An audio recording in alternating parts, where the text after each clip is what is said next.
Dave here, December 1773. With me, as always, is Ryan. This is episode 125 of the weekly show, all of the week's hottest topics with a twist. Ryan is looking like, I don't know, Redneck Santa. Deep South Santa. Deep South Santa. Redneck Santa, Confederate Santa. I don't know. You can...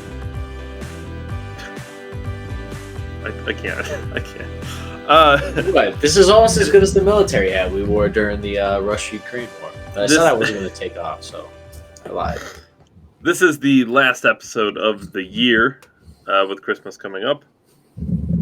So, last episode of the year. Of course, what are we going to end with? Well, Twitter files. They keep coming, Ryan. I can't stop them. That's weird. It's almost like they had all this information the whole time. Yeah. Wouldn't need so many files if we had transparent news media to begin with. I'm loving every bit of this. With that said, who am I to say? We've been conspiratorial in the past. It does seem that the Twitter files episodes have seemed to get less traction than most of the episodes. So, I don't know. That in with the fact that the last episode had quite a delayed start live time. It started about 45 minutes late, which is weird because it wasn't anything we could do. When you upload your video to YouTube, you select the time it starts, and then it starts at that time. So I don't know, maybe it was a YouTube I'm sure it was just a server error or something, a substantial service error. Yeah, I'm sure it was nothing nefarious, Ryan, just a little bit of a server error. We wanted to start at 7, it started at 7:45. That's fine. If you want to watch at 7 exactly on Mondays exactly, you can go to Rumble as well. Their videos seem to start on time. Or if you like starting 45 minutes later, you can keep watching on YouTube. That's fine. That works for me. Yeah, everybody just take note of that. It doesn't seem like a big deal until it's your stuff that gets 45 minutes late when we've been posting every time for, let's not exaggerate, 125 episodes here, and they have never postponed a launch like this. There's been equipment issues maybe on our end and other things, but never delayed when Dave has done everything exactly the same as he always does. So it's just something to take note of. But once again, if this was your stuff, if this was Alex Jones, if this was Crowder, if this was Ben Shapiro, if this was Sean Hannity, and there's no difference between us and those people. So let's get to Twitter Files Part 5 and Part 6 is what I see released as of right now. The Twitter Files Part 5, the removal of Trump from Twitter. Now, if you remember from Part 1 of the removal from Trump from Twitter, even the execs at Twitter admitted, the tweeps as they're called, even they admitted that we don't really have anything to go off of. So I'm interested to see how it went from that. It went from that to, he's not on the platform anymore. Didn't they say that the reason they were able to impeach Trump a second time was inciting insurrection, and they referenced his Twitter? Well, they certainly, and now pending criminal charges from what we've seen. Correct. So we'll see, but that was absolutely a big deal. The incitement of violence, Ryan. It's interesting. On the morning of January 8th, President Donald Trump, with one remaining strike before being at risk of permanent suspension for Twitter, tweets twice. The policy they made up like a week before. Yeah, that's another key. Yeah, they did. One strike away when we just fucking made it up. Yeah. It was. What do they say? Oh well, we created like a 5 strikes rule, and he's got 4. Well, it's like, why'd you pick 5? Well, because he's at 4. It kind of seemed like that's what they did. Tweet number 1 of the 2 tweets, 6:46 a.m. The 75 million great American patriots who voted for me, America first, and make America great again, will have a giant voice long into the future. They will not be disrespected or treated unfairly in any way, shape, or form. So I can see why this certainly could lead to something, but I don't think this is the one. Let's keep going. That seemed very, it seems like he's inciting violence there as well, though, Ryan.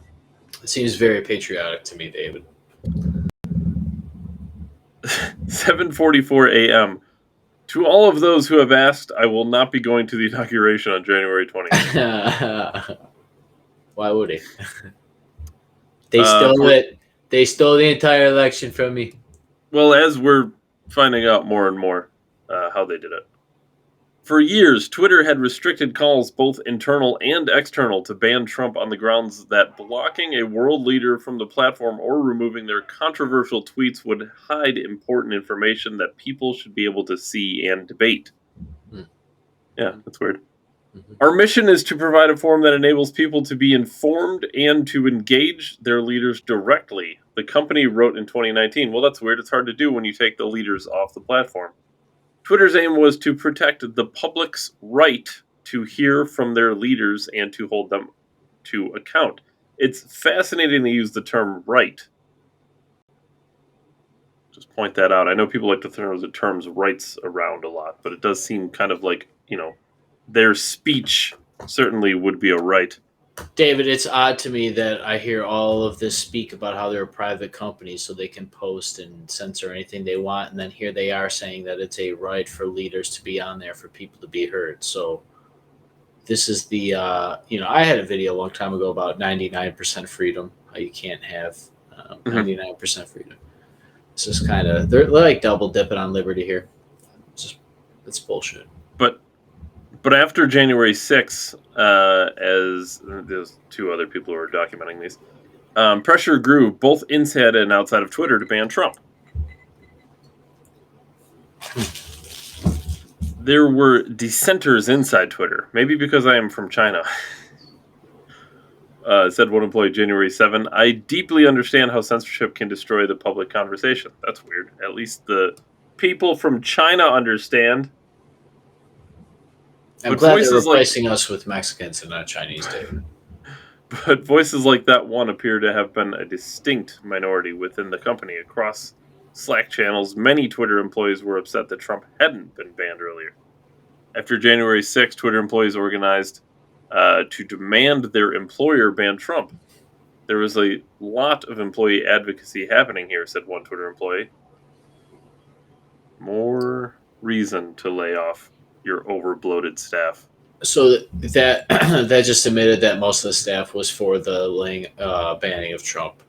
Right, which we also could have guessed just simply based on the donation donations, right? But that's also very democratic, right, David? Correct. Oh yeah, super democratic. We have to do the right thing and ban this account," said one staffer. "It's pretty obvious he's going to try to thread the needle of incitement without violating the rules," said another. Now it's interesting. People. It's interesting. Twitter employees are using these terms like incitement. Now remember, this is before Trump. If I have the timeline correctly, right? This is before media took off with the narrative that Trump was inciting violence. David, it's almost like the government gave Twitter the talking point before they ran in the mainstream media to then indict Trump in an impeachment proceeding here on and about January 6th afterwards. Well, it certainly would seem that way, Ryan. But who am I? I mean, unless we're missing, am I missing something, or is this conspiracy? Oh, I'm sure it's a conspiracy, Ryan. You can have all the evidence in the world. If they want it to be a conspiracy, it's a conspiracy. Especially if the building can burn down. In the early afternoon of January 8th, the Washington Post published an open letter signed by over 300 Twitter employees to CEO Jack Dorsey demanding Trump's ban. "We must examine Twitter's complicity in what President-elect Biden has rightly termed insurrection." I want to read that quote again because that just gave me chills. "We must examine Twitter's complicity in what President-elect Biden has rightly termed insurrection." That just says that's a summary for everything we're reading in the Twitter files. But the Twitter staff assigned to evaluate tweets quickly concluded that Trump had not violated Twitter's policies. "I think we'd have a hard time saying this is incitement," wrote one staffer. It's pretty clear he's saying the American patriots are the ones who voted for him and not the terrorists. We can call them that, right? from Wednesday. Another staffer agreed, don't see the incitement angle here. Now remember, this is a company that donated, what was it, 99.76% of their money or some outrageous number. Maybe it's 96%. It was a hugely. This is a company that still has people, even though they're very much against Donald Trump. I'm guessing.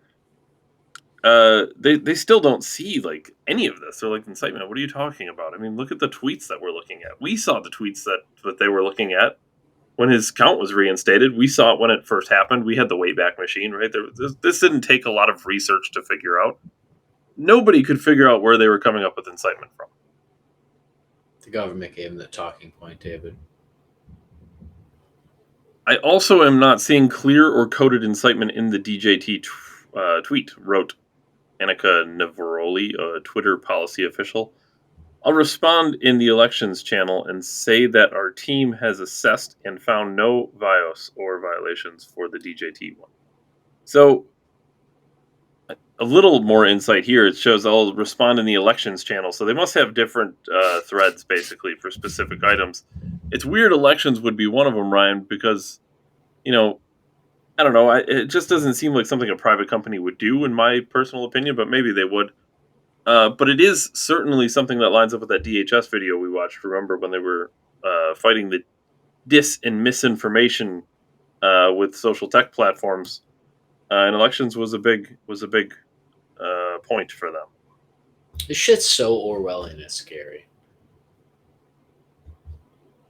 I think one thing that term does seem to get thrown around by some people. Not you. But some people seem to just kind of throw it like anytime anything happens. They're like, oh, it's Orwell. Yeah, this is literally Orwell. Yeah, it's actual Orwell. Like because like seriously, mis and disinformation isn't real.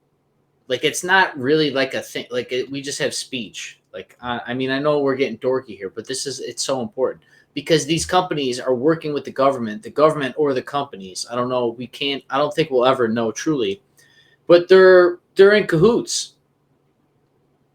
The Twitter files just scratches the surface of that, but what level are we talking about? Is the government directly going to them and saying, we're going to start calling this certain thing, proceed with calling it disinformation.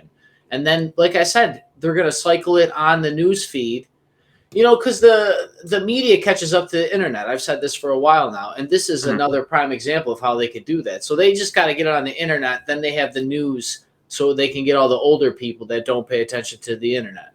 So, it's brilliant. This is literally Orwell. This is the Ministry of Truth. It's not a hyperbole, whatever it is. Legit Orwell out of 1984, the book. Buy it in hard copy before they burn them digitally. Why, you think they're just going to change the speech electronically? Why they changed definitions. I mean, technically, the books that you own, on your shelf, the words mean something different than they mean now when it was printed, depending on how old it is. Something you said that I worry about, but also am pretty confident in, is that this being the Twitter files is only scratching the surface. Yeah, oh yeah, it's got to. I mean, this is the shit that's not deleted too, right? Or is it? Well, hold on.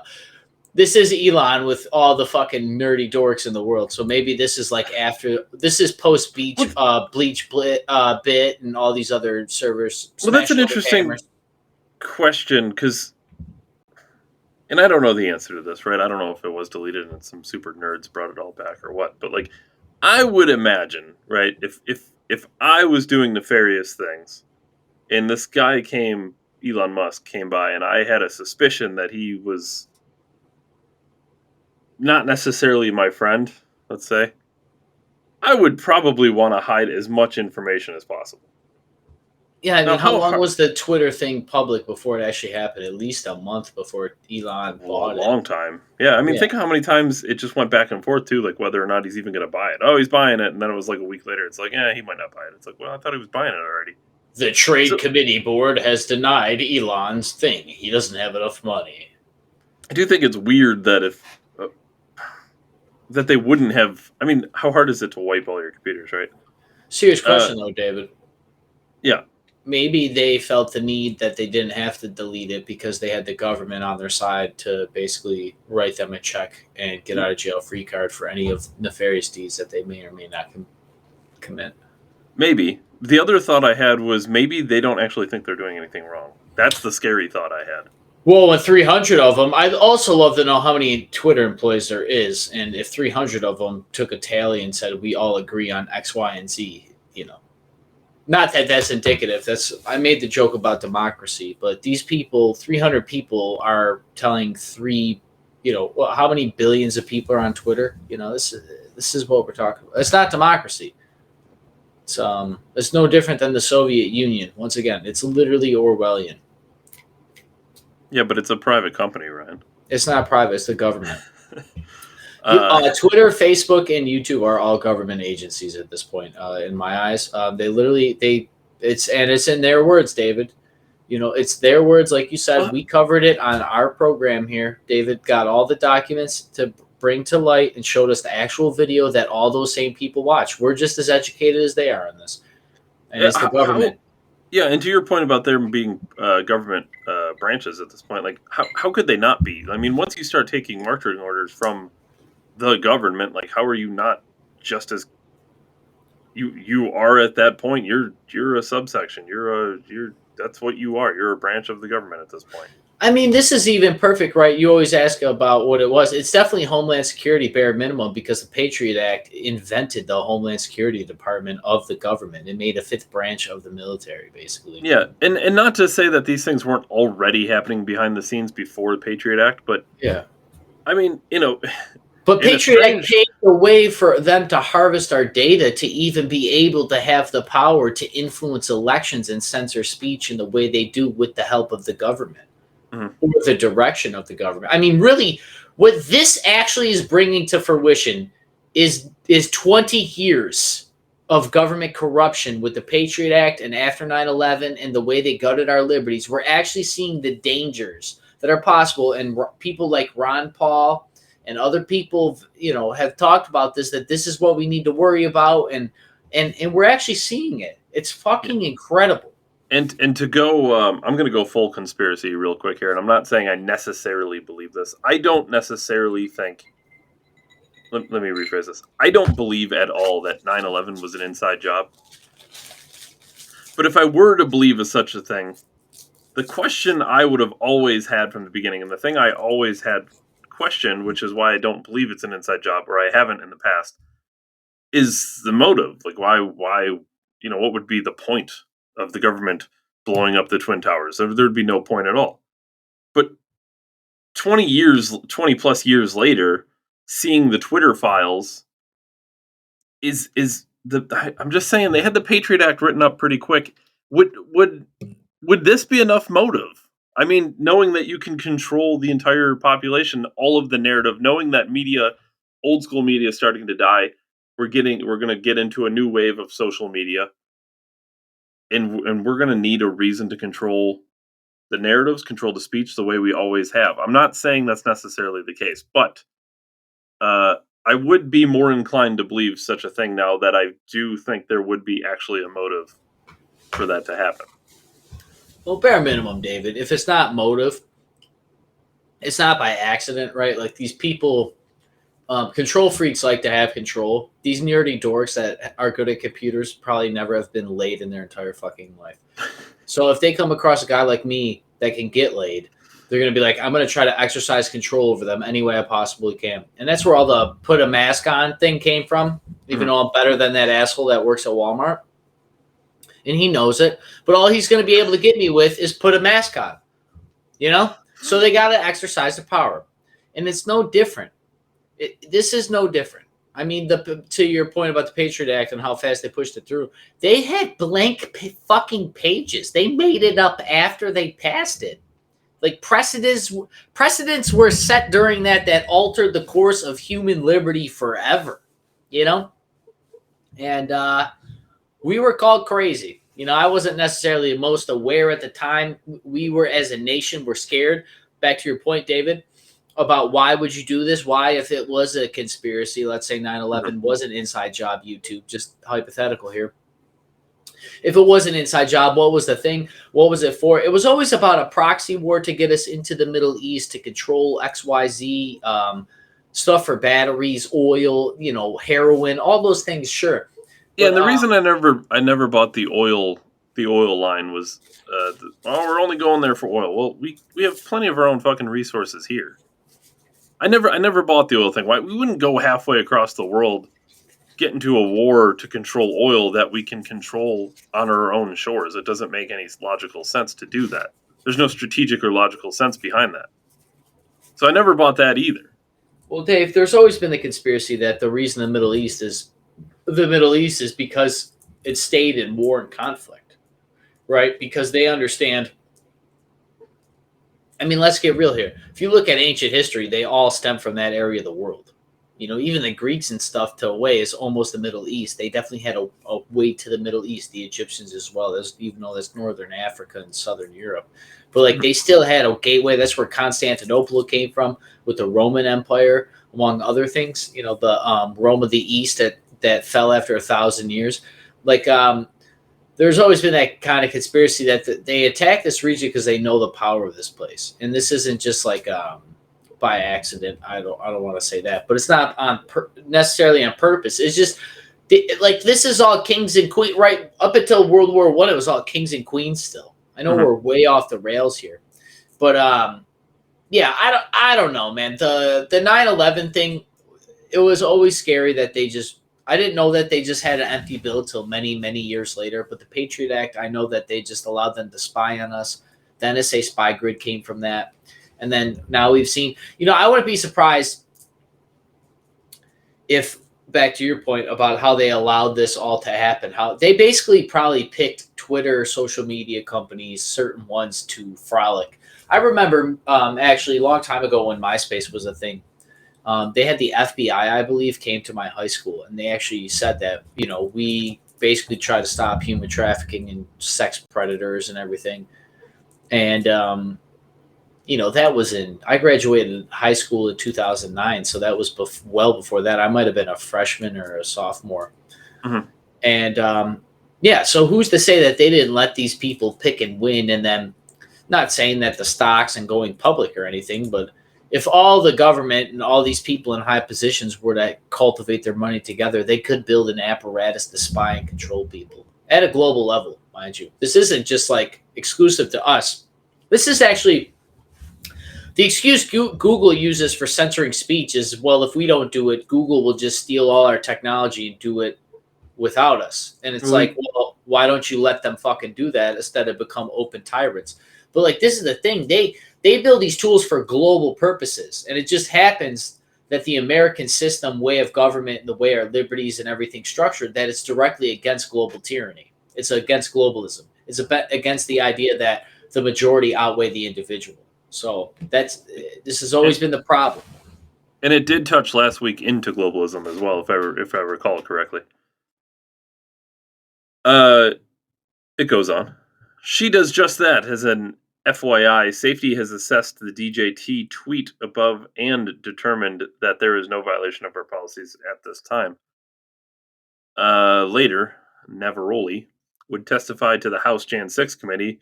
For months, I had been begging and anticipating and attempting to raise the reality that if we made no intervention into what I saw occurring, people were going to die.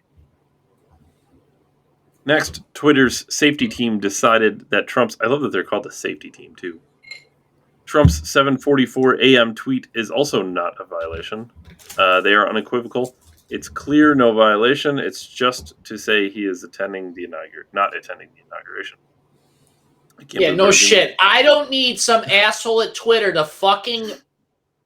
They're the gatekeepers of knowledge, right, David? Prometheus. People who don't know Greek mythology, he was the guy that stole the flame of knowledge from Zeus and the gods on Mount Olympus and gave it to humankind and allowed them to cook and everything else. And this is consciousness, some people say. And then he was chained to a rock, and then 2 crows, I believe, ate at his liver, and they regrew every night. These people, they're acting as promiscuous. They're the harbingers of knowledge, and here they are. I don't need them to break down the former president's fucking speech on the internet and say if it's okay or not. I don't know what this is. It's a sad thing that educated people are liberal when they defend shit like this. How are you defending shit like this? What the idea of like they're the least accepting people I've ever met. If you disagree with them, they love you if you agree with them. It's just absolutely unbelievable. We're seeing it now at a company level that controls all information at a global level. They hate the idea of people disagreeing with them at a ideological level that is like all the way down to the individual level. It's unbelievable. To understand Twitter's decision to ban Trump, we must consider how Twitter deals with other heads of state and political leaders, including Iran, Nigeria, and Ethiopia. What about Jeffrey Epstein? He's dead. In June 2018, Iran's Ayatollah Ali Khamenei tweeted, #Israel is a malignant cancerous tumor in the West Asian region that has to be removed and eradicated. It is possible and it will happen. Twitter neither deleted the tweet nor banned the Ayatollah, which is a point many people have made. In October 2020, the former Malaysian prime minister said it was a right for Muslims to kill millions of French people. Twitter deleted his tweet for glorifying violence, but he remains on the platform. The tweet below was taken from the Wayback Machine. Muslims have a right to be angry and kill millions of French people. That is wild. Sorry, it's just, all those racist white people, David, should probably die.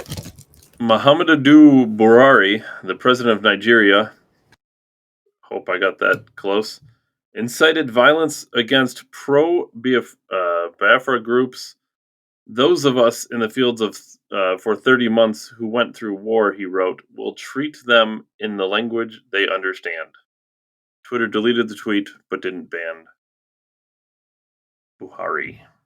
In October 2021, Twitter allowed Ethiopian Prime Minister Abiy Ahmed to call on citizens to take up arms against Tigray region. Twitter allowed the tweet to remain up and did not ban the Prime Minister. I mean, these are just example after example after example.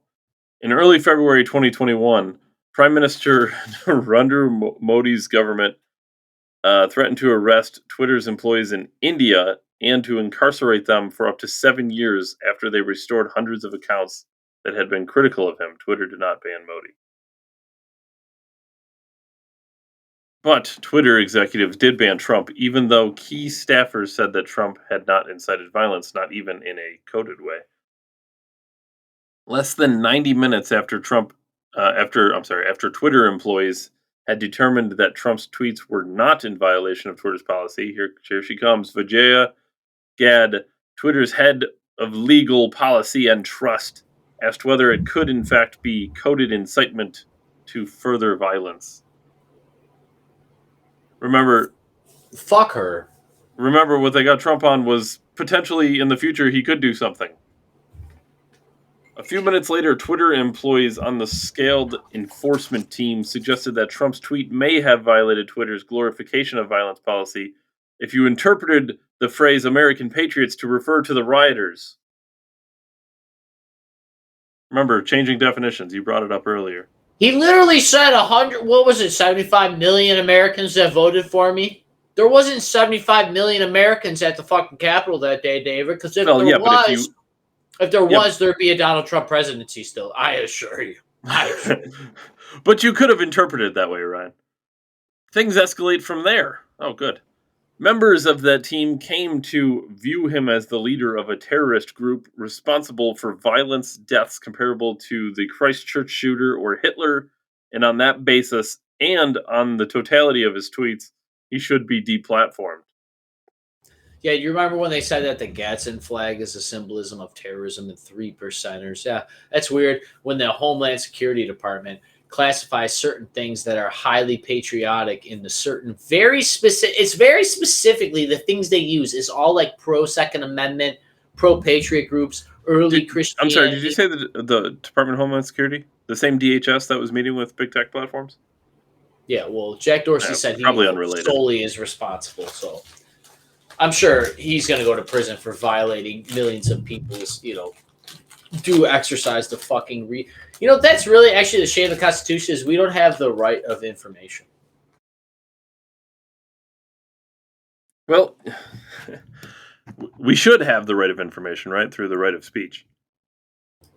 But what if we can't hear the speech, David? Well, then we don't have it. This reminds me of like if a tree falls in the woods and no one hears. If someone is there yelling, speaking truth, and no one's there to listen, 2 hours later, Twitter executives host a 30-minute all-staff meeting. Jack Dorsey and Vijaya Gad answer staff questions as to why Trump wasn't banned yet. But they make some employees angrier. Oh no. Imagine having to be in fucking charge and not doing everything your employees want. That must be tough. Multiple Tweeps Twitter employees have quoted the banality of evil, suggesting that people implementing our policies are like Nazis following orders, relays Yoel Roth to a colleague. I think that's the end of part 5. Is that the end of part 5? Yeah, because we're on to memes. Memes equal the end of the part.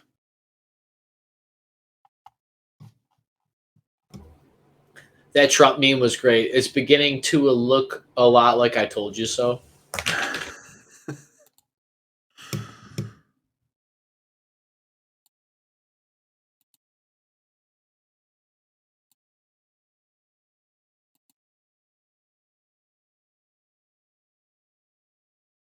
And that means part 5's over. That means we're part 6. Honestly, the fact that YouTube doesn't allow these videos to be seen, whatever, that's fine. They do, just late. I could literally do these for the rest of my life. I am thoroughly angry. I don't want to incite any violence, of course, out of my anger. Or future violence. Or any future violence. And I certainly wouldn't want anybody to interpret my words to mean something they don't, even though they will. But I could literally watch infinite amounts of these.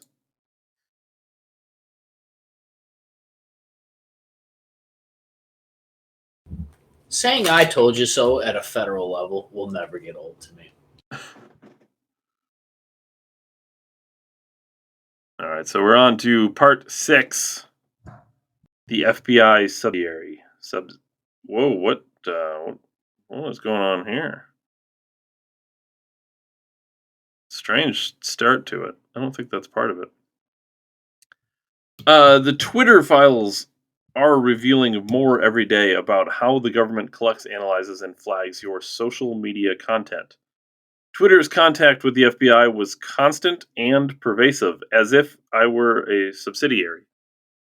Between January 2020 and November 2022, there were over 150 emails between the FBI and former Twitter Trust and Safety Chief Yoel Roth. Again, he's one of those 2 or 3 names that you hear frequently.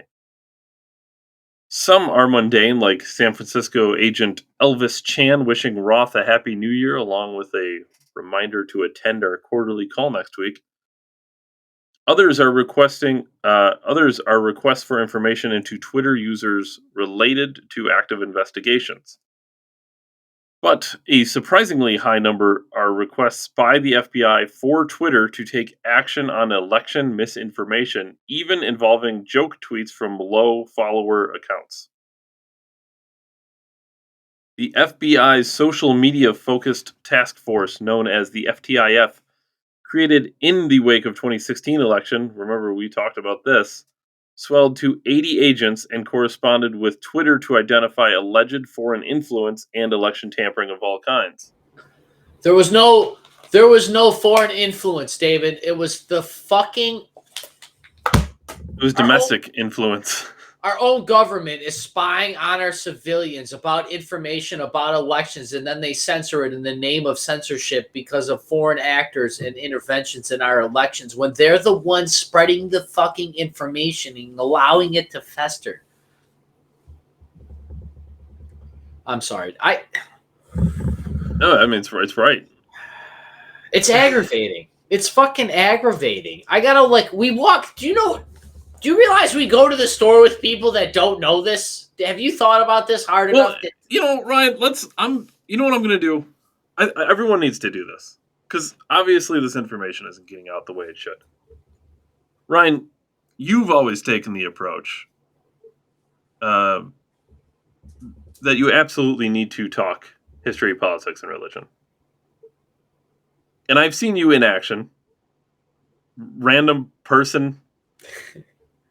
You just walk right up to them and you just start talking shit with them. I am going to literally, I don't care if every time I go into the grocery store, I'm going to just ask at least one person, do you know what the Twitter files are?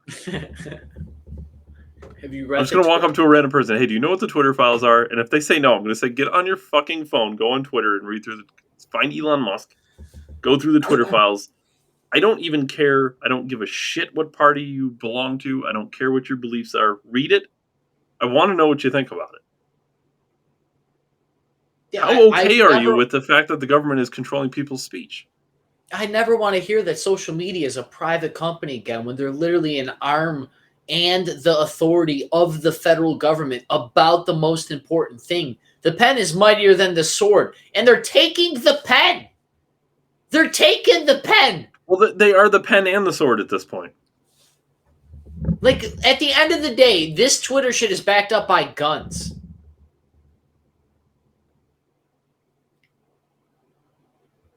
But they're going to say they're the ones protecting for violence. We're going to defend people against violence. They're going to defend themselves against violence. They only cared about this because it was at the Capitol building. Meanwhile, all the fucking school shooters that murder children, they fucking know about them. The same fucking FBI that talks to Zuckerberg. But I'm going to sit here and they do it. When they know about high school, they know about school shooters long before it happens. They knew about the fucking Buffalo guy long before it happened. But I'm going to hear about it still at football games. The Buffalo tragedy, the Buffalo terrorist attack. But they fucking knew. But they'll censor this shit in real time. What was it, David? 2 days? There was... they know about that guy for a year. They know about these people for fucking years. And how do I know that they're not egging them on and they just censor the other information? How about like the times like How to Catch a Predator when they act like a 7-year-old girl to get a fucking creepy ass pedophile in a fucking hotel room downtown and then they arrest them? Why wouldn't the government do any different? They show me their methods on TV. There's nothing new under the sun. They fucking know about school shooters, but they censor the president in real time. They have these conversations in real time with the FBI all in on it. They have a fucking portal for it. But we have guys releasing their manuscripts about mass murders. And then they go even full circle. Then they censor our rights in the name of protecting people. They take other people's rights that keep us safe. Well, they want to protect these elections. They got to keep them free and safe and secure. It's fucking bullshit. These people are doing the highest level of criminal activity that's ever been done. You know, this is worse than the English coming here and burning down Buffalo. Or this is the English, some of our amendments, like I think it's the Fifth Amendment, the Sixth Amendment, some of those, right? That's like thou shalt not house no soldier during time of war or peace. Like those are like ones that we necessarily wouldn't be privy to, and we think it's like this arbitrary thing. But I would argue that us paying for them to stay here or other places could be interpreted as that. But the point still remains is like this is like the new frontier of ways of they're violating our fucking of our amendments. Like they don't need to house us with soldiers anymore. Their soldiers sit on an invisible board at a company that's supposed to be private, but gets government kickbacks and government portals. And And you know what's crazy? This is what's the most beautiful thing about when it's a government corruption problem. There's no one to blame because there's no head to the government. There's no one person at the government. Joe Biden just said he didn't know about it. This person did say, and then you go to the fucking thing, and then what? They got to hold a committee church hearing or something like in the 70s when they told you about heart attack guns that you wouldn't even know happened. They're just going to hold these committees, and these people are going to be like, yeah, we didn't know about the information at times. They're just going to fucking lie to me again because there's going to be no repercussions for this. Nobody's going to stop using Twitter. Nobody's going to go and hold their elected. This is what I thought about this. I didn't bring this up. How many congressmen knew about this? How many senators? There's no way the FBI knew about this, and no senators knew about this. It was just Steven Crowder that was good. It's just media personalities. There's nobody in media that talked to people familiar with that. Nobody at Twitter reached out to somebody. No congressman knew that they were doing this with the FBI's help. Nobody, come on, man. No fucking buddy knew. Nobody in the federal government knew this was happening. Yeah, now these are the next logical questions that need to be answered. And then the people that did know, what are you doing? You would, if you could point a blame at a person, you allowed people to question the elections in America, home of the free, land of the brave. You allowed us, because of whatever reason, it doesn't even fucking matter anymore. Your level of incompetence is showing. But you allowed people to question the integrity of the elections of fucking America. Probably the most dangerous thing you can do. That is the most dangerous shit you can do. Well, they gave them the reason to question the elections. I mean, this is election integrity. I mean, we talked about it. I mean, just the simple case of Twitter and other big tech platforms censoring the Hunter Biden laptops. We already talked about it. That already changed the election. That's one thing, and we're on what, Twitter file fucking 55? This is Twitter file 7 of thousands and thousands and thousands of emails sifted through and compiled into a compendium for us to digest in little fucking 180 character segments. It's unbelievable. This is an extended period. This is literally the House of Cards, Ben Shapiro. This is thousands of hours of people conspiring together behind the scenes to allow one thing to fucking happen. Merry Christmas, goddammit. Walk in. I'm telling you, just go anytime you walk into a public place, ask one person about the Twitter files. Just make sure if they don't know about it, tell them to look it up. You will get looked at and everything. I've been thrown out of places. It's yeah. Well, then they don't get the business anymore. I don't know. At this point, we're voting with feet and money because our votes don't count. You're talking about extreme behavior, David, and I have a great. I'll have a segue later for that extreme behavior. Federal intelligence and law enforcement reach into Twitter included the Department of Homeland Security, which partnered with security contractors and think tanks to pressure Twitter to moderate content.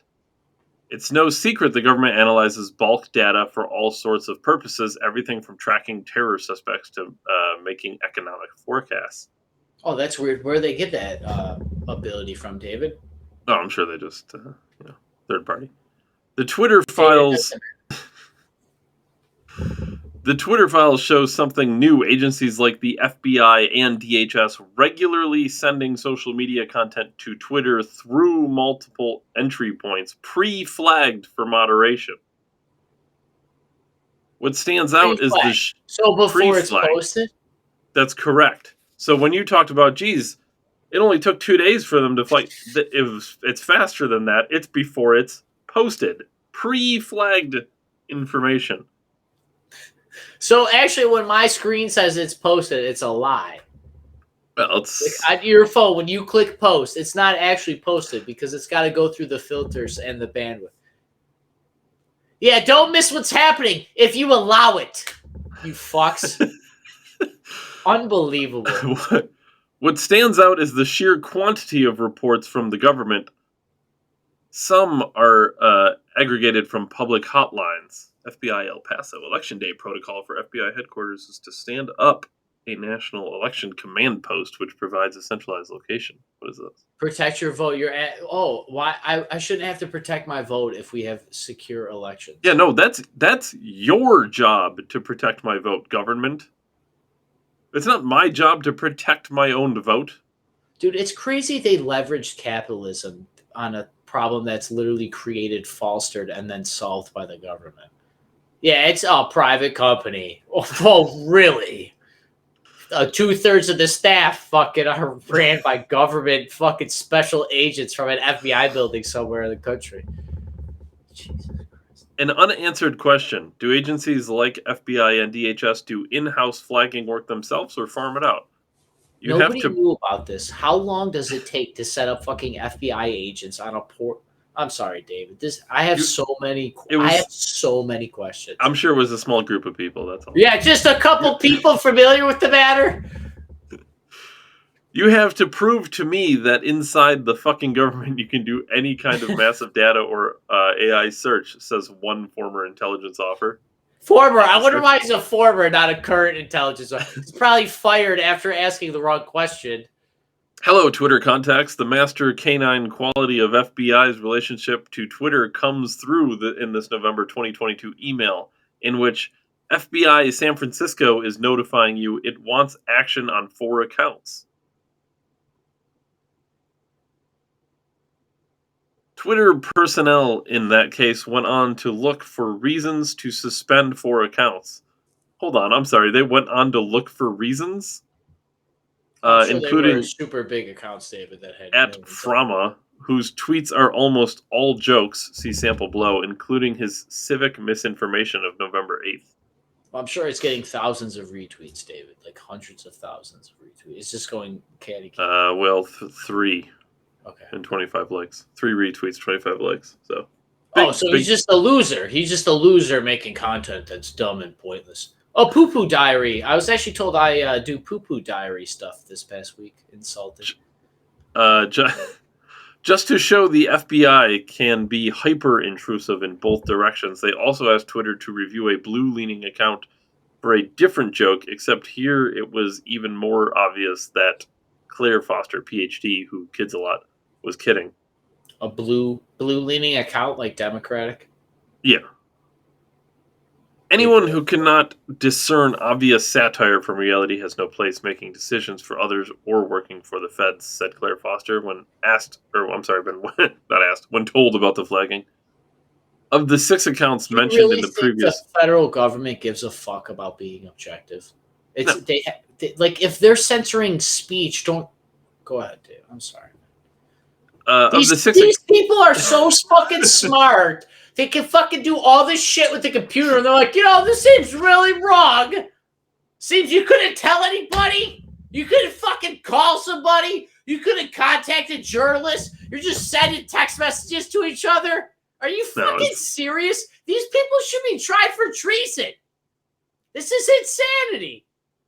You just did this for months. For fucking months. We're like, this is terrible idea. Yeah. Years. This is terrible idea. I gotta hear on the news every day. People familiar with the matter, inside sources. Are these the people? Or do you just is the source the government? Let's go there. God, I'm sorry. I'm fired up. This is aggravating. These people just let this go. They let it go for years. It's unbelievable. They should all be tried for treason.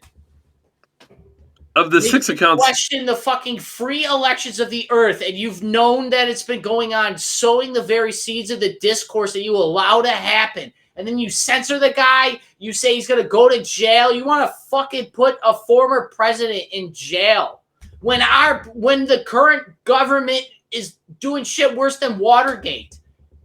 Oh, this is way beyond Watergate. This is so much worse. He sat down, David. Yeah, he had. Listen, I'm not here to be a huge Nixon fan, but obviously he had a lot more integrity than all these people. Yeah, it's because there was accountability. I didn't mean to yell and get a little impassioned here. I just don't dude. Maybe this is my personality. I've worked at jobs, Dave. This is part of what you're saying, and I'm just like, I'm not fucking doing this. I'm just not doing it. I don't care. It's just. I pray for my country, man. I'm not joking. This is fucking crazy. Yeah. People allowed this to happen. All these people were complicit. This is how world wars happen. This is how the Holocaust happened. This is like literally how people have allowed millions of people to starve to death. Is because a bunch of people. All it takes for tyranny to thrive is good men do nothing. Yeah, all I'm gonna say is, every time you go to a public place, tell somebody about the Twitter files. Of the 6 accounts mentioned in the previous 2 emails, all but 2, Claire Foster and Froma, were suspended. An internal email from November 5th, 2022, the FBI's national. Think about how recent this is. November 5th of 2022. The FBI's National Election Command Post, which compiles and sends on complaints, sent the SF field office a long list of accounts that, quote, may warrant additional action. Agent Chan passed the list on to his Twitter folks. Well, that's convenient. Bunch of black bars here for this. Literally looks like a fucking classified document. Oh, it probably is, isn't it? Right, David? Twitter then replied with its list of actions taken. Note mercy shown to actor Billy Baldwin. Alec Baldwin's brother. I don't know that to be true or not. He does have a handful of brothers, doesn't he? Many of the above accounts were satirical in nature. Nearly all, with 2 exceptions, were relatively low engagement, and some were suspended, most with a generic "Thanks, Twitter" letter. When I told the FBI flagging, my thoughts initially include 1, seems like prima facie 1A violation. Holy cow, me an account with the reach of an amoeba 3. What else are they looking at? Everything. I can't believe the FBI is policing jokes on Twitter. That's crazy. Back to this here about the low account reach. People laughed when we say things like like what's happening with our stuff, because obviously we don't have millions and millions of followers, and it would make sense for them to censor the people with millions of reach and followers, right? But it would also make sense for them to. I mean, they have the technology to do it automatically. I mean, why wouldn't they censor everybody? I also think you're underselling how small this thing is on the internet. Like, there's only like 10,000 podcasters, and out of 10,000 podcasters, they all aren't successful. You only hear about 100 name 100 podcasters. You can't name 100, but you can name 100 professional athletes. You can name 100 actors. Like, we're not even at that level in this space yet that's what is so critical about them censoring us. That's why it's such a big fucking deal. We're literally, it's not a joke. Steven Crowder, they're just further ahead than us. Mm-hmm. We're the next in line. You get lucky if you put enough time in something. I actually have a podcast about this. I'll bring up in Decembertainment. But it's why it's so crucial. And it's unequivocal. We know they're doing it. And using the Twitter files, we can do it with deductive reasoning that they have done very certain things on our videos. And Dave and I used to joke and guess about this. But as this keeps on happening, it pisses me off more and more. And it just motivates me to fight these cowards. Because that's exactly what they are. It turns out our jokes and guesses were pretty accurate. They're dead nuts. They're actually more accurate than Tim Pool will ever be, because he's too scared to actually step outside of his little centrist box. Are we doing this now, or you want to get to that later? Later. I have serious hate to throw towards this guy.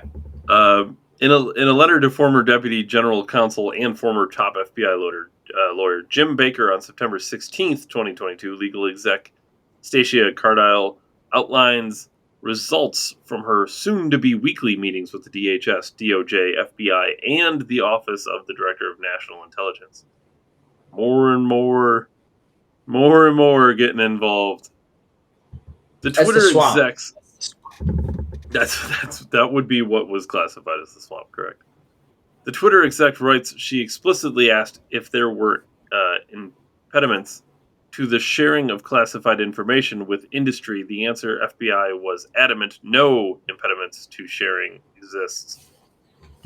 This passage underscores the unique one big happy family vibe between Twitter and the FBI. With what other firm would the FBI literally agree no impediments to classified information? The bottom of the letter, she lists a series of escalations apparently raised at the meeting, which were already, quote, handled. About one, she writes, flagged a specific tweet on Illinois' use of modems to transmit election results in possible violation of the civic integrity policy. Another internal letter from January 2021 shows Twitter execs processing an FBI list of, quote, possible violative content. Oh, who's that? Oh, that guy looks familiar. Yeah, fuck that guy. Here, too, most tweets contained the same get out there and vote Wednesday type and had low engagement. This is what the FBI spends its time on. Oh, censoring a New York fucking election? I wonder why, David. Oh, no, New York's super blue. It's a super blue state. It's not. It's really not.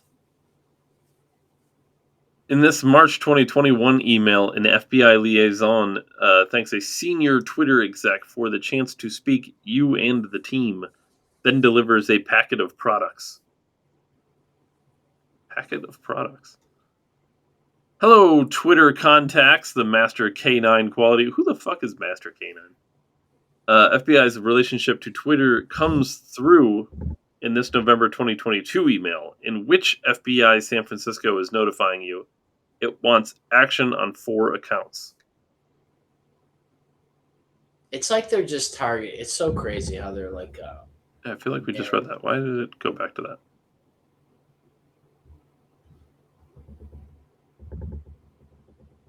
Oh, okay. We're apparently at the end.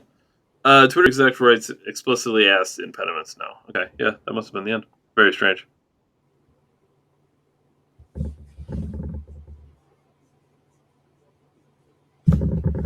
Unless they're just re-highlighting that same account. Yeah, that could be.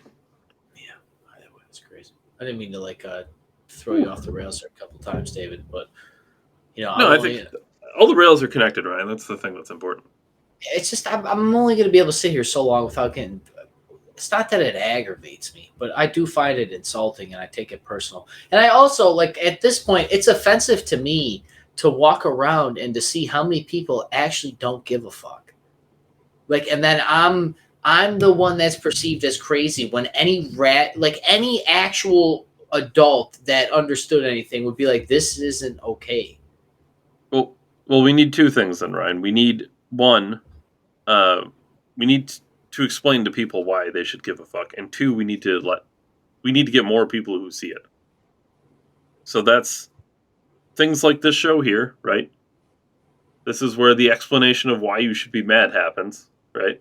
And then 2, what you've always said, and what I'm advocating for is going into a public place and telling one person. And don't feel free to do extra credit. Tell 2 people, tell 5 people, tell everyone you look at. I don't care. But people need to know about this. Because I guarantee you're right, Ryan. Most people probably don't even know what the hell the Twitter files are. No, when the JFK files came out and he was blasted in the fucking chest like people have been saying for 50 fucking years. And it came out that they knew back then.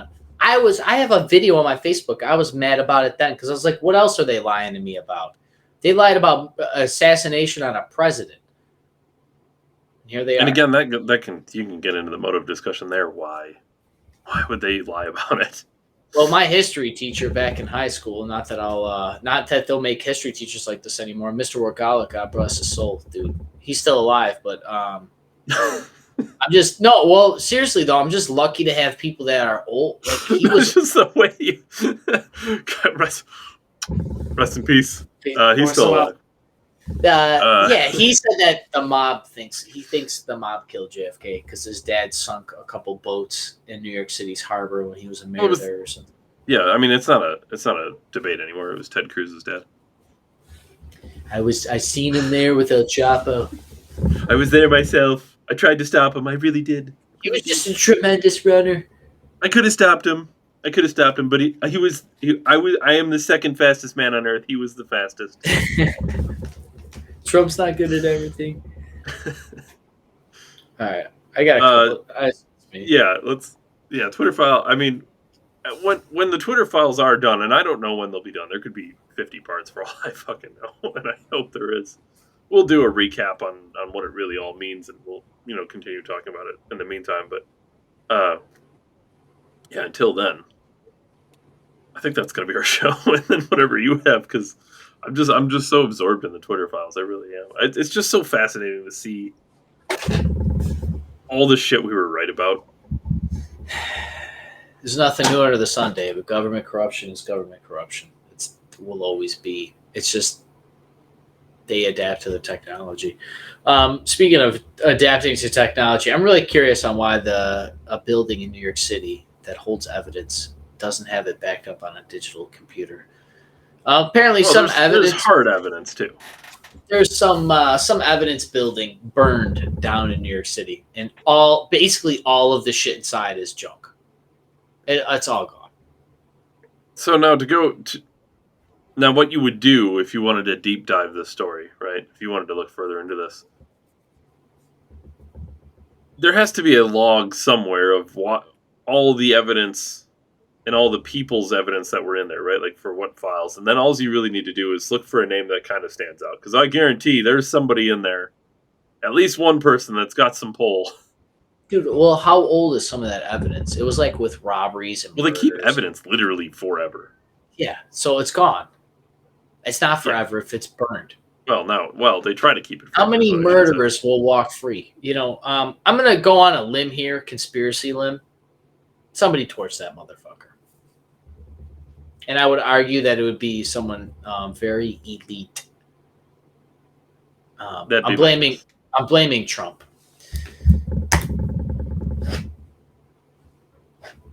I thought of this. I forget, it was like clothing or something. I was looking at renewable is something you always see. Renewable fabric. Clothing? Renewable fabric sewn with renewable soybean-based fucking fibers that is sustainable, fucking machine washable. This shit never lasts. If it's renewable, it's made to be replaced, which means I buy more of it, which by default makes it less renewable. The idea of American products a long, long time ago, we always talk about it, was you could buy one thing and it would fucking outlive you and your grandchildren. I mean, cell phones are a prime example of that, like the old flip phones. It's the joke. I feel like you could make an argument that goodwill is great for the environment. Goodwill is probably the greatest thing for the environment. That and buying used cars. Yeah, and poor people, right? Because, well, rich people are good for the environment because then the poor can have our stuff by default. And I say our stuff because we're the wealthiest nation in human history. So all of our shit that we tend to throw out, if you take it back to all these places, they'll like ship it to a third world country or a company that deals with those people, and they'll give, your shoes to some guy in Africa, literally. So it's just interesting. It's something I thought about. We were clothing shopping today and stuff for Christmas. I'll get into it in Decembertainment, but it's just interesting.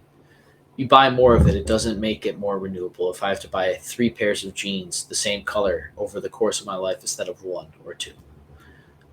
I'd rather have better built stuff personally and spend a little more, even if it's not feasible.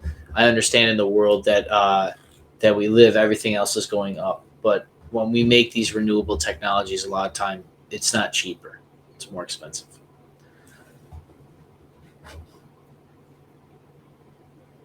All right, all I got a Tim Pool bitch before December. All right, let's him and his renewable beanie. All right, I say this with love, right? I guess I'll do the Lex Friedman thing. I just want somebody to hold him accountable for his bullshit. Okay. And here's the thing. You said that way too interestingly. Tim Cash just posted on his Instagram, I don't know when, but that he was rated by some media source that he is a centrist. And he was proud of it. Okay? I seen the video of... Hold on. You got to break that down a little more. Tim Pool was rated by a media network? It's some kind of... I don't know. Some kind of organization that deals with like looking at media sources and rating them based on political ideology, and he fell in the center. Oh, okay. So they like review your content, kind of, and then based on that, they find where you may lie. Mm-hmm. Okay, and they found he was a centrist, and he's proud of this. Yes, as he should be. Honestly, I'm not knocking the guy for his lane. His lane is centrist. Do we need centrist in the world? Sure. Am I happy he's the centrist? Sure. I'm just gonna. This is my bitch with. It's not particularly him, right? But it's the idea that you can just sit in the middle of something. I seen another video of him this past week. It was a YouTube short, and it was him having almost his own words here. I'm paraphrasing, but he regrets not drilling that girl that was on Rogan, the Twitter executive, Gad or whatever, about if the government was tied and was basically working with them. And he regrets not drilling her on it. Yeah, like not asking her, like, well, is the government working with you? Like, what I would have asked him then is, did he think to ask that and then didn't? Right, because that's why you would regret it. Or did he not even think to ask that? There's no way he thought of that as a centrist, David, because as a centrist, by nature, you would assume the things you are told are accurate because you, as a centrist, tend to believe the institutions that you are a part of, right? Am I wrong? Am I wrong? Isn't that what it is? Isn't a centrist like the gravy? The idea this is the I don't problem. Understand. I'm going to rephrase it. I don't believe anybody is a centrist. There's no way. And there's no way he knew that question. How can you be given a this or that option and just neither, both? You can't. You can't have 99%. Do you believe government interfering with the big tech to censor your speech is good or bad? Maybe. No, it's not maybe. It's bad. Or, yeah, I think it's good. Okay, you're left or right. There is no center. Yeah, and that's the problem because it's always this. It's like with the Aya thing. Well, in rape and incest, well, it's like, well, if we look at the 1% of everything, you're going to be able to find a fucking reason to disagree with it. But by and large, the government should not be. It's literally the first fucking amendment. And I mean, I really. And Tim Pool is lying. He's looking back in hindsight 2020. Okay, you did not think of that question. And I know you didn't think of the question because you're not one to question the government narrative. You just get up there, I just report it as it is, and then you give your opinions. Dave and I are up here literally slinging conspiracies, and they're fucking correct. I'm right. We were right. We were right. I don't even have a van that I could drive to Rogan's house like Tim Pool does. And I was more correct about the Twitter files than he ever fucking was sitting in the middle of a forever swaying fucking fence. What point is a centrist when they can move what the center is? There is no such thing as a centrist. It's not even just, oh, you can't, this topic, you can't split and it's binary. It's not even about that. It's literally, the world does not work with that. The only way you could be a centrist is if the whole fucking world was America. Because by definition, America is an extreme, okay? We're an extreme percentage of population with an extreme percentage of history. Now, this is not to discount other fucking cultures, considering I have to go down this speech because I don't want to hurt somebody's fucking opinions. But it's true. He's a lying prick. I can't stand it. It pisses me off. I've said for too long that he just sits in the middle and all this thing. But they've literally moved. Look at Elon. They used to love Elon. Now they hate him. He even shared that little meme that showed how the center moved. So what good's this fucking centrist? What good are you as a centrist, Tim Pool? They move the fucking term. They reinvent language. Are you okay with that? Because a centrist would be, in this particular instance, it's okay if they redefine words. Fuck you. You're not going to steal my ancestry and languages. Fuck, it's literally pathology of words. It's people suffering, as Jordan Peterson will put it. People suffered to give us language so that we wouldn't have to murder each other. And then you're going to be okay with them censoring it just because by default you're centrist. And you find, I know I'm making hypotheticals here, but that's the idea. He is living in hypothetical fucking fairyland. You do not have 99% freedom. You can't water down 99 people's speeches just to get one person's speech. It doesn't, all 100 people have to have free speech or you don't have free speech. You can't just let 99 people talk and not let one person talk. Even though he loves to stir up his guests like Kanye, that was the proof to me that, like, you don't care. up there talking, toting the news, being a centrist. A centrist would approach Ye and be like, yeah. Even call him Jewish media in the moment if it needed to. You could phrase it a way that would be like, well, as you were them, the Jewish media, I call it. Like, you could fucking de-escalate that. You're a centrist, right? Isn't Tim Pool supposed to be the guy you send to talk to Kanye because he's in the middle of everybody? But then he's not in the middle of everybody when you trigger Kanye. It's bullshit. Yeah, but Ryan, Kanye's a Nazi, so there's no. He's an extremist, you mean, David? He's on the far side of an imaginary line that doesn't exist. He's on the other end of me. Here's the problem, Tim Pool. He's so far that he can't be met in the middle, Ryan. Tim Pool's going to keep looking around and wonder why he's so alone. He's going to be on a fucking island all alone in the middle of fucking nowhere. Go stand in the center of your ideology in the middle of fucking a whirlpool, bro. Don't be dragging people on the internet and go vote for fucking Bernie Sanders or whatever losers you guys are voting for now in the center. Dude, these people are working with social media to censor speech and influence elections, and I got to hear from a centrist. Fuck you. Fuck you, Tim Pool. Here's the truth. Here's the truth about people who are centrists. They're weak. It's just a fact that nobody can't make up their mind. People are too afraid to make up their mind. Dude, look at that. This guy was literally fucking he has his own house in the middle of nowhere. Like, look at his life as he lives by his. It was an extreme portion of the population made him wealthy, and he's going to sit and act like he can sit in the middle.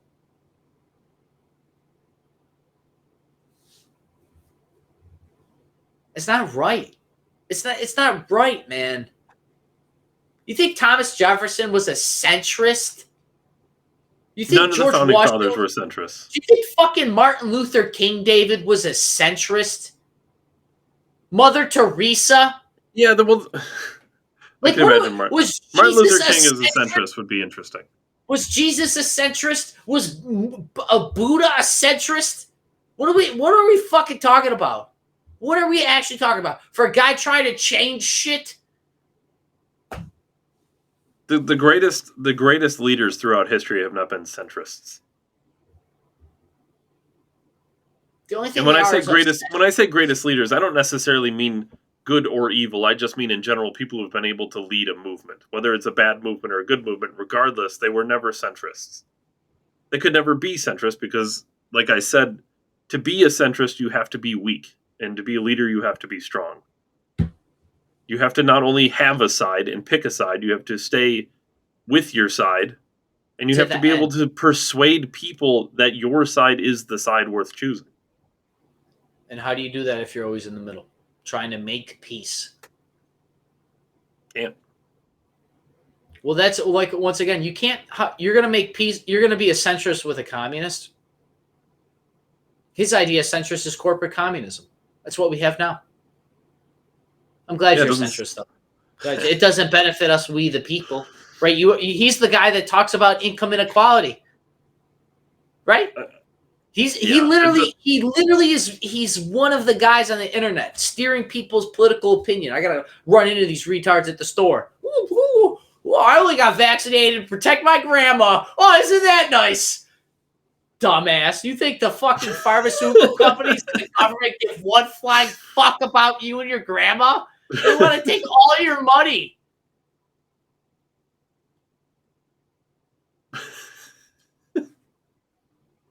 Just imagine, people really believe this shit too, but just imagine a fucking CEO of like Johnson and Johnson.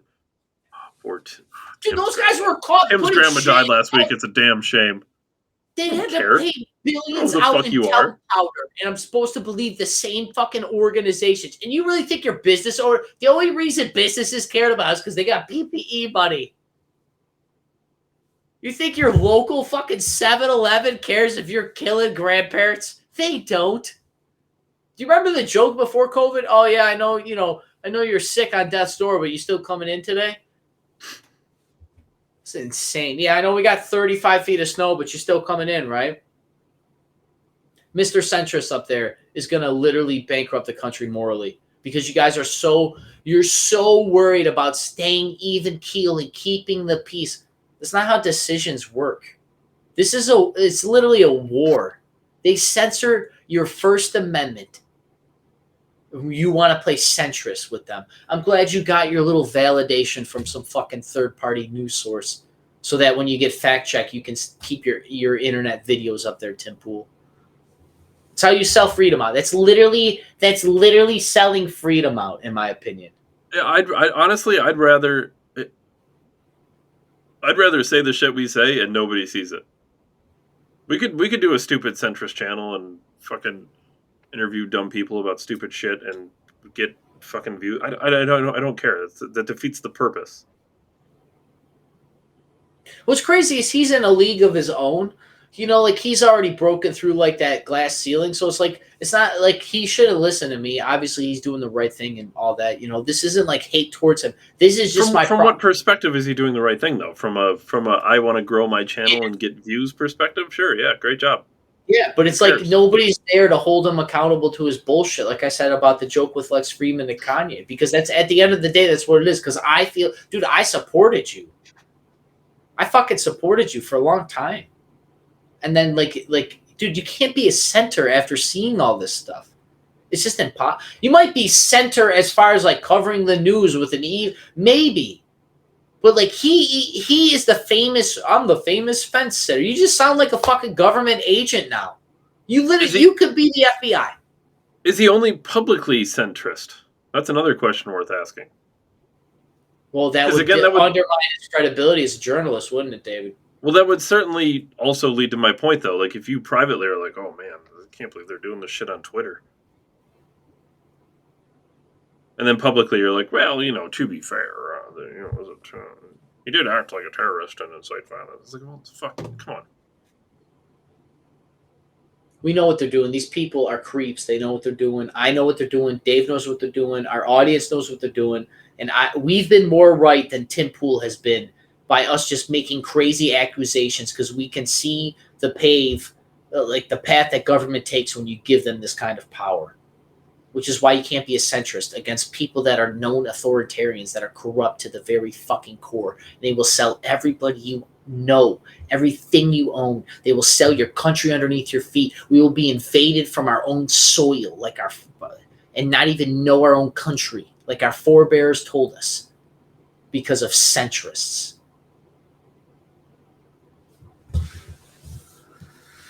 Cybertainment this week. Chris Williamson, I always come on this program, tell you guys I listen to awesome podcasts. Chris Williamson this week. David Sierra. I feel like I've heard that. I feel like I've heard that name from you before at some point. Yes. He's just like Patrick Bet David. He is one of the leading voices in the new space that I always like to point you guys onto, so that we can stay as a community here, as we can stay on the leading edge of information before, especially most importantly, before it's censored, obviously, in our realm. That's what we look at, right? Our information for being able to move in our life. But, the Modern Wisdom podcast covers very different things, and it's very awesome. It's all that health and psychology and stuff. It's not meant to be easy. David Sierra, Senra. And this guy basically has his own podcast, this David guy, and he reads autobiographies. He just kind of shares like what they all have in common. It's not dense. It's very informational though. Like the guy, because he just studied. He's like, imagine reading like 400 books on autobiographies of the best people of all time, like philosophers, sports people, entrepreneurs. Everybody. So the guy, it's a wonderful podcast. Kind of makes you look at life a little different. They reference up a lot about perspective and balance, and a lot of these people that are hyper successful, a lot of their biggest regret is not having time to spend with their family after they die on their deathbed. They're like, man, was the billions of dollars worth it? I could have spent time with my son, which is something we all battle now in the modern age, right? We're all like, we need more money so we live a better life, and then you spend all the time working, and then you're not there to enjoy the life you're working for, and that's. Our ancestors had to worry about having enough bread for our families, and now we worry about having too much bread for our families. and not being there to eat it with them. I don't know which one I'd rather have, but it's interesting. Great podcast. I encourage I can everybody answer to that question for you, Ryan. what, David? You'd rather not. You'd rather struggle to have the bread. Yeah, I mean, I've my I beginning of my life is struggle. Like as far as I know, I went to bed hungry as a kid before, and it was Mhm. nothing that like because my parents were shitty. It was just circumstance. Like I was a victim of circumstance, and I'm not ungrateful for it. But like, maybe that's where some of my drive comes from, right? Is because I will never be hungry a fucking again if there's anything I can do for it. Mhm. Like I can make money, I can find ways. I will steal food. Like my resolve. Like I will overcome this struggle no matter what it is. Like maybe I'd rather have the struggle because at least I have something to attack. I don't know.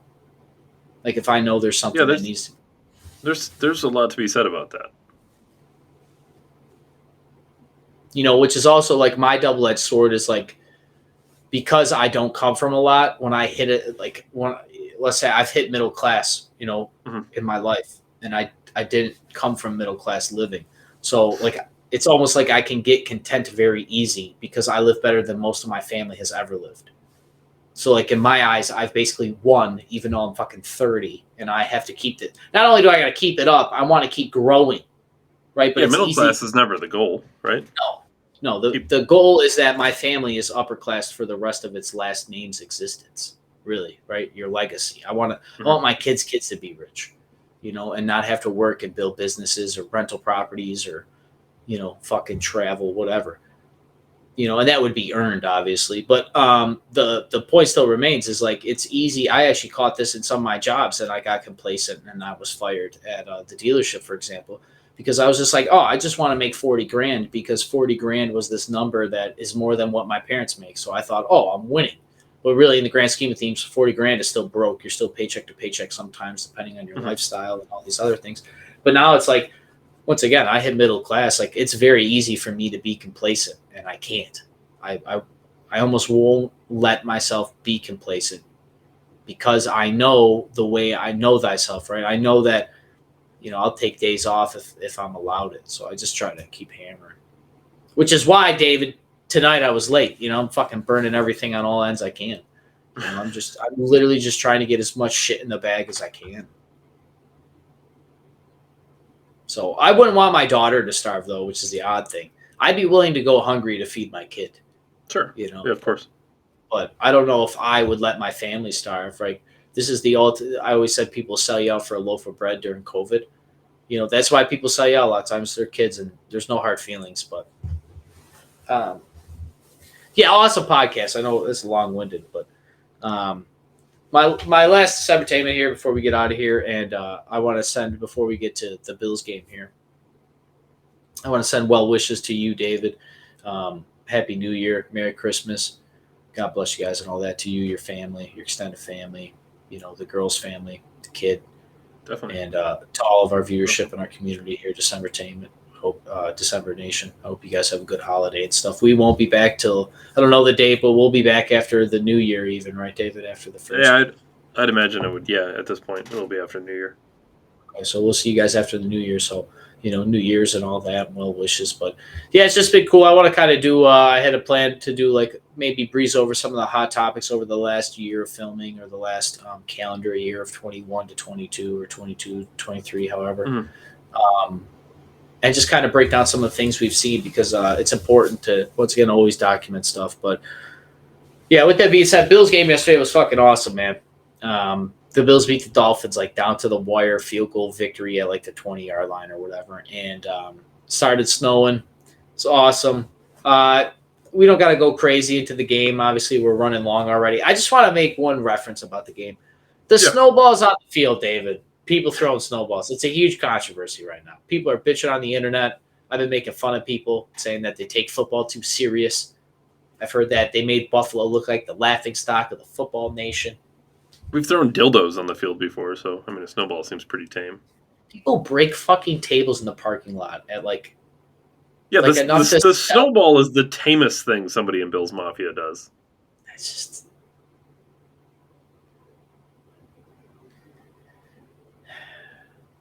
this is like look, it is embarrassing. Honest, full transparency. You shouldn't be throwing fucking snowballs at like professional athletes, right? It is obnoxious. Is it cheating? No. No. That it's like a stretch. Would the Bills fans be bitching if it was the other way around? Maybe, but that's not the point. Someone. Yeah, but the point is still like clean the stadium better. This is like giving a kid. Bro, I don't know. Put a roof on it. Like what the fuck? What the fuck? You gave a bunch of drunk adults that have been drinking all day. They're off on Sunday too. You guys gotta think of Bills Mafia having a whole day to recover before work on Monday. They have a whole day. People get fucked up on Sunday and go to work on Monday. You're giving these people a whole Sunday to recover. You think snowballs are not going to be incorporated into the game of football? All I'm saying is Pagula doesn't know his audience. Put a fucking dome on it. Dave Ryan, December 17th, 73. Like, comment, subscribe, YouTube, Rumble, Facebook. We drop every Monday, except what's coming up here because of the holidays. Mondays, 7 Eastern. Dave and I will always be there. Kick the shit with you guys. Appreciate you guys making it to the end as always. You're the true December Knights. David, thank you for your time. And I will see you guys later. Thanks, Ryan. Thanks, everybody. Merry Christmas. Merry Christmas. Go Bills.